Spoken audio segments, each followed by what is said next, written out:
The wild card round of the NFL playoffs is almost wrapped up. We've got one game left between the Cowboys and the Buccaneers, and we're on to the divisional round of the NFL playoffs. And if you want to place a bet on any of the playoff games, betonline.ag is the place to do it. 365, 24/7, whatever sport you want to bet on, just make sure y'all go to betonline.ag. betonline.ag, Ike, and use our promo code Bleav. That's BLEAV to receive your 50% welcome bonus on your first deposit. Bet online, where the game starts. All right, cue the music. It's time to start the show.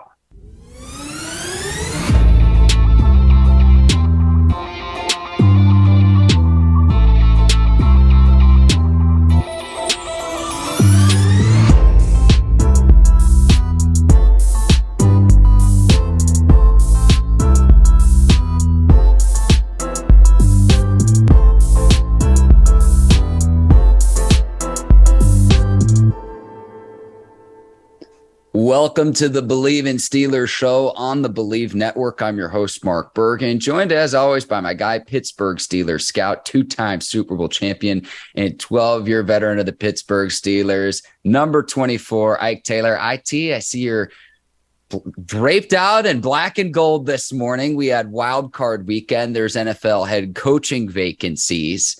A lot to talk about. We'll get to what Yins think as well, but I want to start right off the top here. Our guy, Minkah Fitzpatrick, named first team All-Pro. Hope you're doing okay this morning, Ike, and that's where we're going to start today's show. Yeah, I'm doing fine. Football weekend is here. What a weekend of football for the NFL. I tell you what, the playoffs haven't disappointed nobody except for your team if you had that team and they lost. That's the only person. But, Mark, Minkah, 6 interceptions. The past 3 out of 4 years, been All-Pro since he's been in the city of Pittsburgh. Just been everything you've been looking for. And you questioned at the time, why would you trade a first-round draft pick? And here's why. I'm looking at a future, knock on wood, if he stay healthy, Hall of Fame coming at that safety position, Minkah Fitzpatrick. He does it all. And usually, and now in this time to play that position at that free safety mark, usually they catch, meaning they're ball hawks, but they really don't like coming down in the box and tackling. Minkah does both. And if you just look at Minkah pass, when he was with the Miami Dolphins, he damn near played outside linebacker at the time. So I see why he got that kind of physicality. But Minkah been a blessing to the city of Pittsburgh and the organization. Just a good dude overall in general. Somebody ain't never got to worry about off the field issues, takes work seriously, is the quarterback on that defense when it comes down to lining everybody up. You don't need a Mike or a Buck to line them up. Minkah can do it from back there from the safety position. But 6 interceptions. I think it's the second time having 6 picks, second year having 6 picks. But Minkah is just everything you're looking for, man. Minkah is a staple, just especially coming behind a guy named Troy Polamalu. And Coach T said it one time before. Hey, man, I've seen this before. So when he was talking about Minkah, he was like, I've seen this kind of person before. And he was talking about Troy in comparison. So, Minkah, man, well-deserved to Minkah. Big props to Minkah. Matter of fact, I got to get Minkah on our show, to be honest with you, because I just talked to him. But Minkah just been everything you can look for in the safety, whether it's covering, making plays when you need it. He took over – what game he took over? We had an interception, a sack, and a blocked field goal. That's the opening week against Cincinnati, Ike. I'd argue he single-handedly won the game. And Ike, to piggyback off that, I could make the argument that Minkah Fitzpatrick at the safety position on defense was the Steelers' best offensive player in the 2022 season. I could make that argument. 100%. And I can't rebuttal against you either, Mark. I agree. Yeah. So listen, and I keep receipts, Ike. I'm a little bit petty, but a little bit. Yeah. Trading with the Dolphins. Okay. The Steelers now have a 3-time All-Pro player, 3-time Pro Bowler, one of the top safeties in the game. In exchange, Dolphins have offensive tackle Austin Jackson, 30 career starts. That's fine. Doesn't have any Pro Bowls. It's been on the IR twice as well, Ike. So if we're keeping receipts, listen, I'd just say the Steelers won that one. Yeah, 100%. Hands down. I'd say the Steelers won that one. But again, I would make the argument, Ike, that Minkah Fitzpatrick, at least on the front half of the season, was the Steelers' best offensive player. And that's why he's All-Pro. Only Steelers player to make it to any of the All-Pro teams, Ike. And we always say this too. All-Pro, is based on merit, Pro Bowl, fan popularity, and everything. And Minkah gets both. And I'm very excited to see what he can continue to do as long as, Cam Hayward, TJ Watt, Alex Highsmith and company can continue to create pressure up front to where we saw him go back to his ball hawking ways. We didn't see that in 2021, Ike, because the front seven wasn't as stout as it had been in years past. But Minkah Fitzpatrick can play his true ball hawk position when the Steelers create that pressure up front. And that was evident to me this season. Oh, I gotta give a huge shout out to Cam Hayward. He still led interior defensive lineman pretty much every stat. I'm pissed off he didn't make All-Pro as well. They had a few young guys, and you got to tip my hat off to the young guys. But just like statistically, looking at Cam, I think Cam had up 78 tackles, 12 and a half sacks, and like 12 and a half tackles for loss. So Cam did his damn thing also as well. So statistically, Cam, I think pound for pound was number one when it came down to the stats. I thought Cam should have got during the All-Pro. Big shout out to Cam. Also, to piggyback off of what you said, Mark, the emergency and the healthiness of DeMonte Casey let Minkah be Minkah. Yep. So I got to give a shout out to DeMonte Casey as well too. I like to talk about that yin and yang with the pass rush. Go back and watch the tape from the Atlanta game. When Minkah Fitzpatrick gets the interception to put the game away, Atlanta's trying to drive down the field to either tie it up or take the winning score. It's the pressure created by Cam Hayward up front, the bull rush to where Falcons quarterback doesn't have any time to throw. I Bleav it was Mariota in that game. Throws it right to Minkah Fitzpatrick, and it's just that complimentary football that we're talking about. Correct. Yeah. All right, Ike, we're going to go to What Yins Think, where we hear from our listeners and viewers. We've got one today from Robert Rode. Robert writes in, with how much time Lamar misses and with what the Ravens just paid Roquan Smith, it means Lamar will be wearing another uniform very soon. Ike, I want to get your thoughts. In 2023, does Lamar Jackson stay in Baltimore? Is he elsewhere? Do they use the franchise tag? What happens with Lamar? Because Ravens just get knocked out of the playoffs. Lamar did not play due to his knee injury. I don't blame him there. But where does Lamar wind up next season? They're going to tag him. They're going to tag the hell out of Lamar. Unless they like somebody now in college. And right now, ain't nobody better than Lamar coming out of college. Ain't nobody on the market, period, just on the market. I'm talking about all positions. Better than Lamar if Lamar hits the market. He's a franchise. He's your game changer. He's your former league MVP. Ain't nobody like Lamar. So, yeah, they're going to tag the hell out Lamar. Lamar going to wind up getting this deal done. The way he's getting it done, how long he has to wait, I'm sure it sucks for him. He's pissed off. But for the Baltimore Ravens, he will stay in Baltimore. They'll get this deal done. They're just going to tag him first. Yeah, that was my takeaway when I saw the Roquan Smith deal, Ike, where it was just like, okay, they're going to tag Lamar because I take away football for a second, his ability on the field, which is spectacular. He's, a video game quarterback and everything. It's very exciting. The marketability of Lamar Jackson, you're just going to let him go and you're going to let him walk. They have a lot of very, very bitter Ravens fans if Baltimore let that happen. And it's exactly like you said, Ike. When we've talked about this in previous shows, to me, it's okay. If you want to move on from Lamar, what's your alternative that is a definitive upgrade? And that's where, to me, the conversation starts and stops, is I cannot point to a candidate, whether it's a rookie coming in with whatever draft pick the Ravens end up getting, because it's not going to be on the top half of the draft, the top 16 picks. And then in free agency too, that is always a huge gamble. So if the Ravens did decide to let Lamar go, they would need to have a plan of, hey, here's who we're going with at the quarterback position. And I can't point to a single guy that is a definitive upgrade over Lamar Jackson in 2023. I'm with you. As soon as I saw this Roquan Smith deal, it's like, well, Lamar's going to have to ball out yet again to where he can make his cheese. Yeah, they're going to tag Lamar, but they're going to get the contract done. He just, in order for them to keep him, they just going to hit him with the tag because they have the first rights to do that. So they'll tag Lamar and they'll work out a deal. They'll definitely work out a deal. But it should, in my personal opinion, it should have never got to this point when it comes down to Lamar Jackson.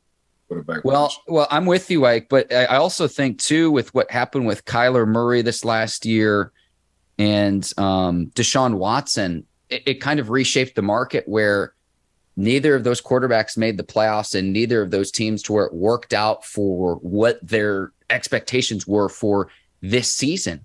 And so I think we can both agree that Lamar right now is better than both of those players, but you see what they got. And then it's like, is it worth that much? So from Lamar's standpoint, he's got to be looking at it and say, hey, I should make more. But then the team's going to be looking at it and saying, hey, those organizations just paid those quarterbacks a premium and it didn't work out. Why should we pay that much? And ultimately, you'd think that they meet somewhere in the middle. I mean, Lamar can argue all day. Like, I'm a former league MVP. The two guys you just named, Mark, between Deshaun Watson and Kyler Murray, like, they was never former leagues MVP. An organization never said I had to get in the playbook and put in my contract stipulations on learning the playbook and spending hours in the playbook, like, and doing homework like I'm a little kid. I don't have these off the field issues like the quarterback in Cleveland Browns. So what we talking about? The only since me and Josh Allen and company coming into my draft, I got the best record. I got the best regular season record between everybody. And Josh hasn't hit league MVP. So the only person who really doing better than me out of the young group is Joe Burrow, if you want to think about it. And they gave Josh Allen close to $500 million. Well, hell, what's up with me? My record is better than him. I'm a league former MVP, and he hasn't been to a Super Bowl either. That's how Lamar looking at it. So what we waiting on? So y'all giving him all these weapons. I'm just talking like as I'm Lamar. Oh yeah. Him all these weapons. Yeah, I can't catch a cold in Alaska right now. Y'all just want me to use my legs. Yeah, I do have Mark Anderson. Y'all do give me a staple of running backs, but if you want to compare it to other quarterbacks out my generation, who's better than me than Joe Burrow? I mean, come on, let's be for real, guys. This if I'm Lamar, I'm like, let's be. Oh, I'm a former league MVP, so that counts for nothing. My record is better than everybody you can just name. Joe Burrow, Josh Allen, between us three, that don't count for nothing. But what they're going to say back, though, is saying, oh, well, wins and losses aren't a quarterback stat, which, like, I think there's a correlation there, Ike. But that's – I hear what you're saying. I hear what you're saying. Wins and losses is a quarterback stat. It is a quarterback stat. And I'm the best. When I'm not playing, we don't do good. This is not San Fran. They're on their third quarterback. When I'm not playing, we don't do good. That's true, Ike, because going into the playoff game this season, when Lamar didn't play, Ravens were averaging 12.5 points per game. And I knew it would catch up eventually with them. They very nearly, I'd argue they should have beaten the Bengals. We'll talk about that here in a bit. But I'm with you, Ike, to where stats-wise, points-wise, offensive production, Lamar on the field versus when he's not on the field, like, this is no knock on Tyler Huntley or any of the other Ravens quarterbacks. Right. They're just not Lamar Jackson, period. No, I get it. If Lamar, I'm fighting this case all day, though. I'm fighting the heck out of this case. Comparison to other quarterbacks, I'm fighting this case. Because really nobody can't tell me nothing unless it's Joe Burrow. So far, and he went to the Super Bowl, they still lost. But other than that, I mean, Joe Burrow and Patrick Mahomes, ain't really nobody can tell me nothing. When it comes down to these to stats and quarterbacks and who's the most valuable person on that team is and plus what I got to work with. Like everybody you name working with something. Like Patrick Mahomes working with an Andy Reid. Like Josh Allen working with Trayvon Diggs and a few other guys. Like they working with something, So he like, man, give me something to work with. Yeah, it's like other than Mark Andrews, who could you point to on that Ravens offense? Like, I mean, I suppose the offensive line to a degree, but from the skill position standpoint, who would definitely start for other teams? And I'm not trying to single out any other guys, but to me, the true difference maker, really the only one on that Ravens offense is Mark Andrews, the tight end who, whether you want to say he's actually a receiver or tight end, fine, we're splitting hairs at that point, but Andrews is really the only guy on that offense where it's just like, because Ike, I look at it from the standpoint when the Steelers are playing the Ravens, who's the guy we talk about every single time when we get past talking about Lamar? It's Mark Andrews. Correct. Yeah. No, correct. No, but Mark is, man, Lamar he different, man. Lamar really ain't working with too much. The OC, he's not in a Perry and San Fran situation. He's not in a Josh Allen situation as far as like talent around him. He doesn't have one of the offensive geniuses when it comes down to offensive minds with Patrick Mahomes and Andy Reid. And so he's just – and Joe Burrow just Joe Burrow. Honestly, I just personally think Joe Burrow just doing that – I was about to say the S word. Doing that stuff by himself. You know, when Joe Burrow do have a T. Higgins – who has a better trio than Joe Burrow? Who got a better 1-2 punch than Joe Burrow? So Lamar, like, golly, guys, and I'm putting up the points. My defense giving up damn near 25 points in the second half. So what y'all want me to do? Y'all want me to play corner too? Because I can play corner if y'all want me to. So Lamar just, man, pay that man. Yeah. Yeah, I need to put this on tape, Ike, because I've floated out this idea before. Tom Brady, I don't think he'll retire, but he leaves Tampa. Tampa has a void at the quarterback position, and this was the team that struggled the most, if one of the most in the league at running the football. What better solving that than having Lamar Jackson at the quarterback position, forcing defenses to play 11 on 11? It's my half-baked theory, Ike, but I got to put this on tape because when that comes to fruition, you manifested. Yeah. All right, Robert, thank you for that question. That's what Yins think. Ike, observations from wild card weekends. And speaking of making defenses play on 11 on 11, Daniel Jones, Ike, really, really impressed me. Had more than 300 yards, 70 through the air, 75 through the ground, 2 passing touchdowns as well. Ike, he reminds me a little bit of like a worse version of Josh Allen. Not surprising considering Brian Daboll came over from Buffalo. But, you know, it's forcing defenses to play 11 on 11 to where if the first or second read wasn't there, he was tucking it and running the ball using his athleticism. And listen, Ike, we tried to tell the listeners and viewers, if you listen to this show in advance of Wildcard Weekend, we went 5-0 in our picks. You put some money in your pocket too. And we told you that the Giants were going to upset the Vikings. The Vikings this season going into this game were 11-0 in 1-score games, and it finally caught up to them this past weekend. Hey, I mean, you just said it. You just said it what we said earlier. The whole year damn near with Daniel Jones. First of all, he got a heck of a head coach, and his head coach is getting everything up out of him as far as like talent. And Daniel Jones has looked totally different between last year and this year. He golly. But, man, first, second read, take off, run if you don't have it. First, second read, take off and run if you don't have it. And that's exactly what hurt the Minnesota Vikings. They didn't account this 11 on 11. They didn't account for Daniel Jones' legs. And if you look at, I think Daniel Jones wound up having 78 yards rushing. Mm-hmm. I think he had 17 carries, 17 or 16 carries. It was a career high 17, Ike. You see what I'm saying? But then if you backtrack, what's my head coach for the Giants? Brian Daboll. Brian Daboll. If you backtrack, where he came from, what kind of quarterback he had? His name is Josh Allen. So during the playoffs, which you didn't account for, he started as Josh Allen, running the ball, making it 11 on 11. Everybody was upset about it because we like, why the heck you gonna rush your franchise quarterback so many times? He's like, heck, my quarterback 6'5", 250. Why not? That's an extra person on the field for me. If you look at it now, it's really 11 on 11. Daniel Jones, not as big as Josh Allen, but he's athletic as well, like a Josh Allen. You sleep on what he can do when it comes down to running. What happened yesterday? Run the football. So you got a head coach, which was a former offensive coordinator with the Buffalo Bills, the same body types as quarterback, 6'5" and some change, over 230, that can run, that is mobile. If I'm in the jam, first, second read, take off running. Same way when he had Josh Allen when Josh Allen was young. First, second read, take off running. So Minnesota didn't have an answer for him. By the time they had an answer for him on defense, it was just too late, Mark. Yeah, 300 yards through the air, at least 75 on the ground in a playoff game. Here's the company that Daniel Jones joins: Steve Young and Lamar Jackson. Good company to be in, Ike. And Daniel did his thing. You can just tell he's playing with a lot of confidence. You can just tell Coach have a few coaches around Daniel Jones, specifically just for Daniel Jones. You can see on the sideline.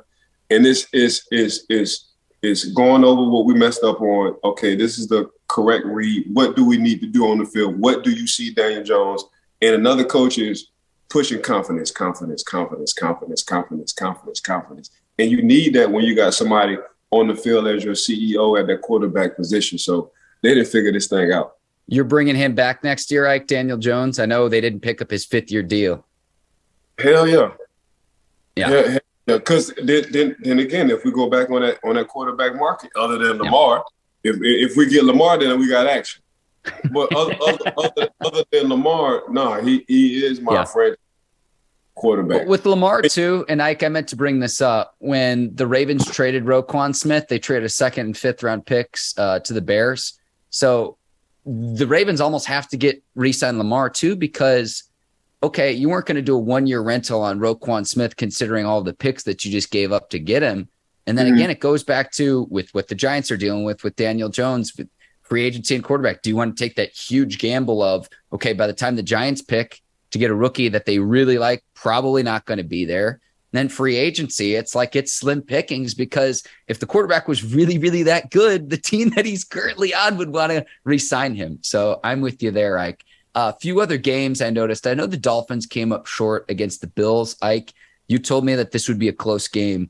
I got to give and tip my cap to Mike McDaniel to keep this within a 1-score game, scoring 31 points with the 7th-round rookie quarterback. I know they fell just short, but game was a lot tighter than I expected it to be. And the Bills in future rounds, if they don't protect the football the way that they did, this past weekend, that will catch up and they will get beat if they don't protect the football. And we saw that on display, and the Dolphins came roaring back. I thought they were going to pull off the upset yesterday, Ike. They almost did, Mark. The Miami Dolphins almost pulled it off. They just staggered. They staggered a little bit in that 3rd quarter. There were some opportunities they had where they should have put 7 instead of 3 points on the board for the Miami Dolphins, but they definitely had a shot. And I also thought they should have ran the ball a little bit more when it came down to the Miami Dolphins as well. I think Coach Mike McDaniels figured it out not a little bit too late. He figured it out too late, as in jet sweeping and getting the ball and waddle and cheetah hands right now off these receiver passes, screen passes. That's what I thought. But other than that, Mark, he coached his butt off for what he had to work with. And the man was working with another, third depth chart quarterback sitting in the 7th round from the draft, starting the playoff game. So I thought they was going to pull it off. Then when they staggered Mark in that 3rd quarter, I was like, it's just, Josh Allen. You just can't keep giving Josh Allen opportunities. That's what you can't do. But from the get-go, I will say this. On the next round coming up, the Buffalo Bills, they can't be stagnant coming out the blocks. Because when you have a good quarterback on the opposite side of Josh Allen, for some reason that defense do enough, because they do create turnovers. The Buffalo Bills do create turnovers. Josh Allen do turn the ball over as well. And going against a good quarterback, they play the Cincinnati Bengals and play like that, it's not going to look good for the Bills. They play the Kansas City Chiefs and play like that, it's not going to look good for the Bills. So they got to tighten up. Josh got to tighten up on turning the ball over. And honestly, Buffalo got to tighten up on their run game. Yeah, the Bills.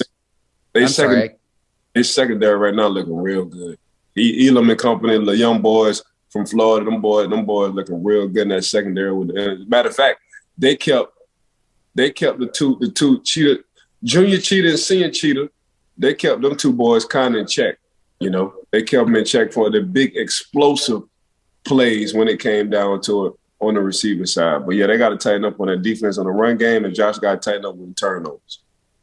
Yes, the Bills open as a 3.5-point favorite against the Bengals, and we finally get to see that matchup that got stopped due to Damar Hamlin's collapse and everything too. Thought it was a nice moment too. I know he was at the game yesterday too, so glad he's back, doing better and better each day, Ike. And heck of a game, because I know the Bills and Dolphins played in the snow earlier in the regular season. That was a close one too. So both of those matchups this season were just must-watch football. Ike, I got to give you your flowers now. You told us the Jags would win. It was looking very grim when the Chargers had a 27-0 lead. Yes. And I am still trying to make sense of this game. The Jaguars come back and win despite losing the turnover battle 5-0. Previously, teams with no turnovers and 5 or more takeaways were 313-3 in NFL history. Jags come storming back, and I'm going to put this out there as well. Like, I'd be surprised if Sean Payton isn't the head coach of the Chargers in 2023. I'd already be bringing that into fruition now. And the floor is yours, Ike.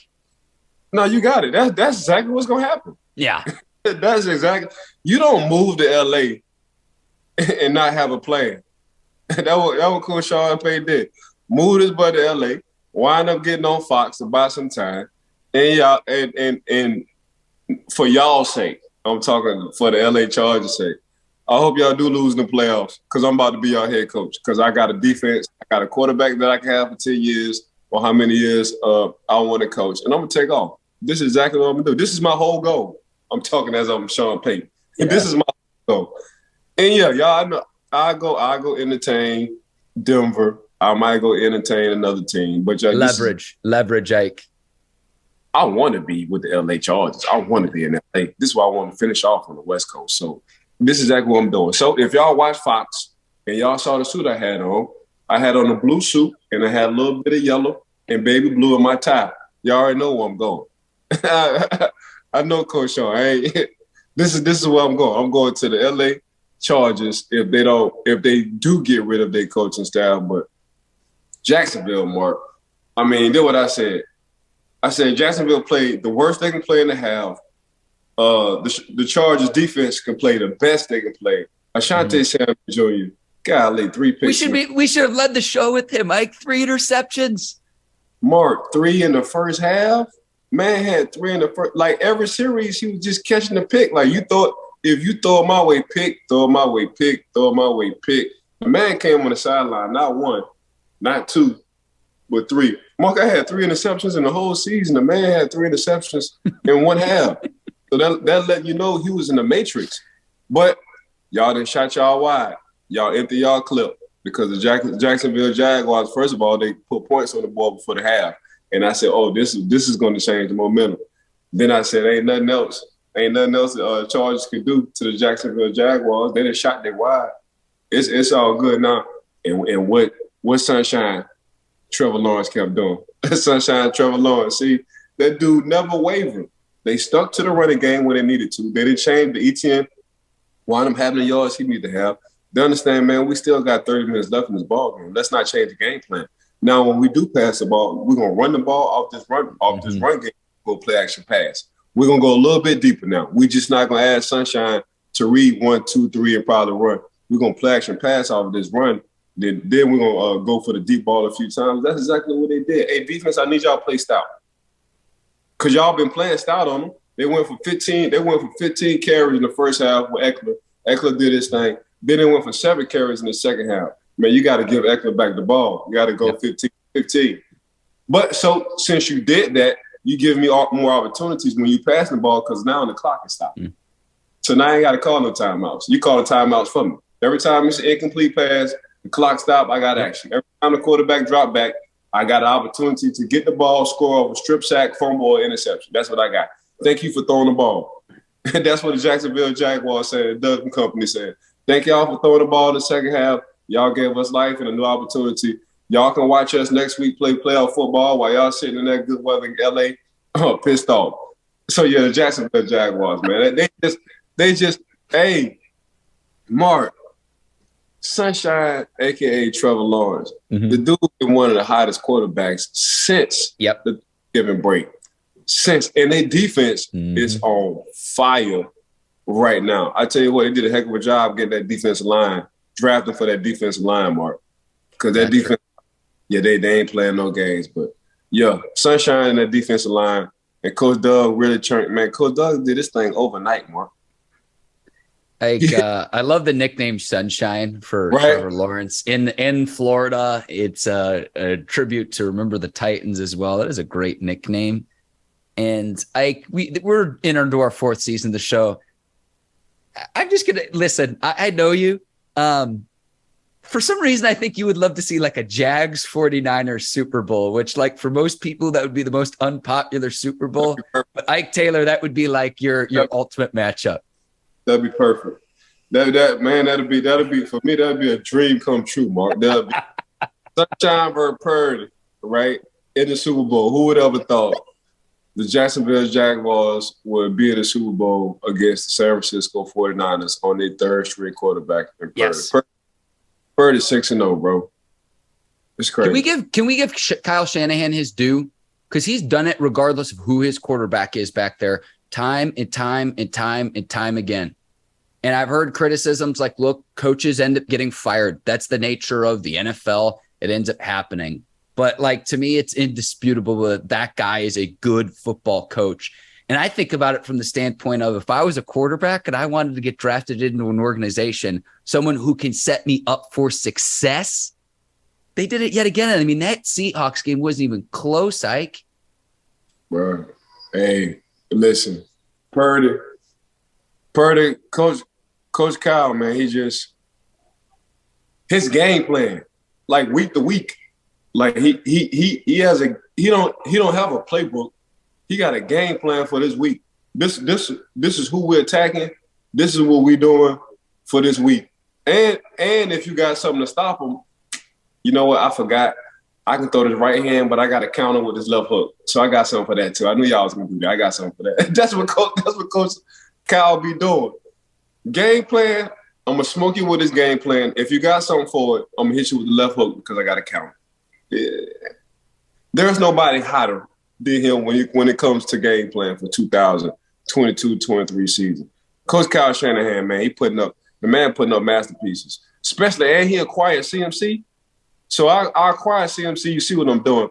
And they got Elijah back from Lafayette, Louisiana. They got him back in the backfield. You see what he doing. Oh, by the way, we 6-0. Oh, y'all got Jimmy Garoppolo back? No, his name is Purdy. Mr. Irrelevant from Iowa State. Y'all don't know him, but I do. Man, this dude here, man. I mean, what can you say about Coach Shanahan, man? Right now he's the hottest OC. He's the hottest mind going when it comes down to the offensive side, because he's finding ways to give everybody the ball, whether it's Kittles, Debo, or CMC. Ike, I let them for dead when Garoppolo went down, because Trey Lance also went down earlier this season. We were on the show saying, hey, should the 49ers sign Baker Mayfield? Well, clearly they know something that I don't. They're better off just how good Purdy has looked. And I know that they're not asking him to do everything. Correct. But I, along with a lot of other people, left the 49ers for dead. And it's like, look, even if they get into the playoffs, good luck, whatever. They're going to be tough out. They're going to be a really, really tough out. And yeah, I'd probably still pick Philly right now to come out of the NFC. But right now, from what I've seen the last several weeks and after Wildcard weekend, other than Philly, for me, the team I would not want to play in the NFC would be the 49ers. Yeah, them boys playing that. Them boys. It's the way they playing. That physicality. Like, I like the team aspect of the Philadelphia Eagles, but they're not physical like the San Francisco 49ers on the defensive side. I like the physicality part for the Philadelphia Eagles on the offensive line part, but heck, then you got to balance it out with San Fran defensive line as well. So I like the way Philly is playing. They're just not playing. They remind me of the Indianapolis Colts. So they remind me of the Colts. Colts played, but they played with grace and finesse. Win a lot of ball games. We play with more physicality. See, when Coach going to the bulletin board, when they talk about San Fran, what's the first thing they say? We got to bring our big boy pass. Mm-hmm. When you're talking about Philly, you're not saying you got to bring your big boy pass. You're telling the offensive line, hey man, they got a rotation going on that D line for about 6 to 8 people. We got to be ready to go, because they're rotating like how Alabama rotate that D line. This is exactly what Philly is doing. Nobody's really saying the physicality part of how you would talk about the San Francisco 49ers on the defense side. Offensive,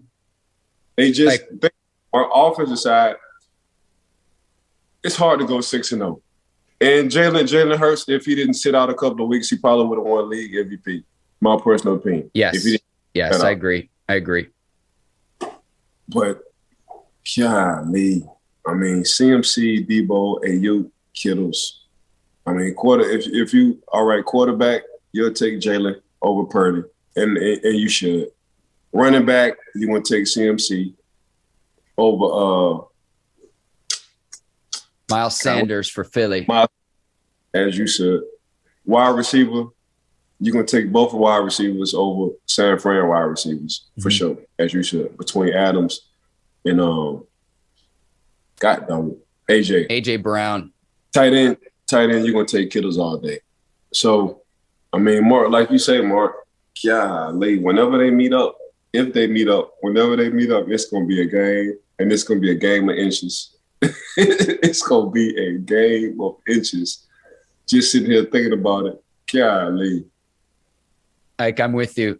Really quickly before we go to the final segment of the show, if I'm the Seahawks, I try to bring Geno Smith back on a team-friendly deal. Get like a 3-year deal done. He's 32, and I think he proved this season the fact that he had a better year than Russell Wilson, broke the passing record for the Seahawks. I think you bring him back, again, a team-friendly deal. I wouldn't pay him a premium, but give him the money that he deserves and bring him back for 2 or 3 years. See what you got again with Geno Smith. I thought he and the Seahawks had a very, very nice season and well above expectations that anyone thought that the Seahawks could have this season. That's what I would do if I'm Seattle. Revamp his whole career. Because when they went to when they said he was a starter, I was like, damn, Geno the starter? But Geno damn near proved me wrong. Not damn near. He sure did prove me wrong. Yeah. But Carroll love him. And you can tell that locker room love him. He's one of the guys. And that's what it was missing from Russell. Russell wasn't one of the guys. Russell felt like he was better than them. They feel like we got a quarterback in Geno and he's one of us. He hangs out with us. He kicks it with us. He don't think he's better than us. And Pete Carroll, you can tell Pete love him. But Geno, yeah, give Geno 10 a year, man. 10 to 12 a year. Go on Geno 10 to 12 a year for 3 years. Draft your quarterback. Let him sit on the Geno. Build around. So when it comes, get that man. Yeah, get that man. 10 to 12 a year. I agree with you, Mark. All right, Ike. Best NFL head coaching vacancy: Colts, Broncos, Panthers, Texans, and Cardinals. I'm on record last week, Ike, when you hopped off.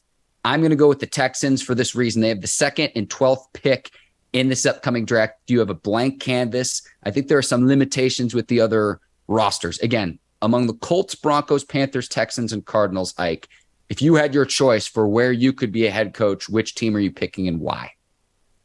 Man, first of all, I'm going to talk about the Texans. It's the organization part I don't like about the Texans. I'm with you there.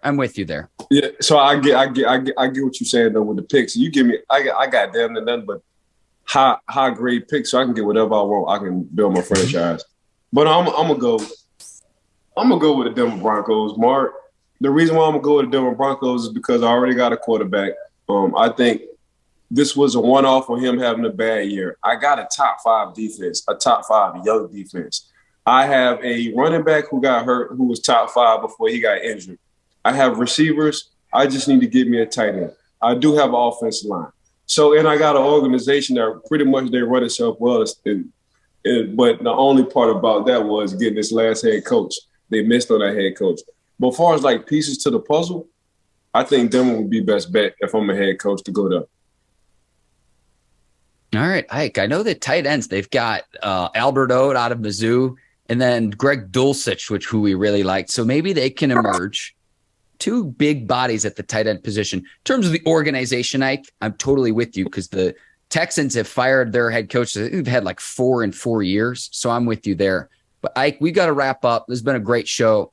Ahead on the Bleav in Steelers show in the coming weeks, Ike, we're already starting to line up guests for the 2023 edition of our show. Very excited about that. So that's coming very, very soon for the listeners and viewers. Ike, I want to thank you, our video producers over at Brinks TV, led by John Brinkus, Courtney Vargas, Herbert Diaz, producer Megan and the whole crew, producer Yancey as well. Today's sponsor of the Bleav in Steelers show, betonline.ag. I want to thank the listeners and the viewers for taking the time out of their day to watch us, Ike. One thing, everybody, for tuning in to the Bleav in Steelers podcast. I want to thank you, Mark, for show all day, being my great host with me. Got to thank betonline.ag for always rocking with us since day one. Got to thank Brinks TV, Miss Courtney, and her whole crew. Want to thank everybody who always working behind the scenes with us. Make sure y'all give us a 5-piece, 5 stars is what I'm saying. But yeah, I want to thank everybody for tuning in. Keep sending us what Yens thinks. What Yens think. We love that segment as well. Keep tuning in. We ain't going to do nothing but get high to have more people on the show. Appreciate y'all for watching us. Mark and I. For Ike Taylor, I'm Mark Bergin. Thanks for watching the Bleav in Steelers show. We'll see you later this week. Until then, take care and so long, everybody. Peace.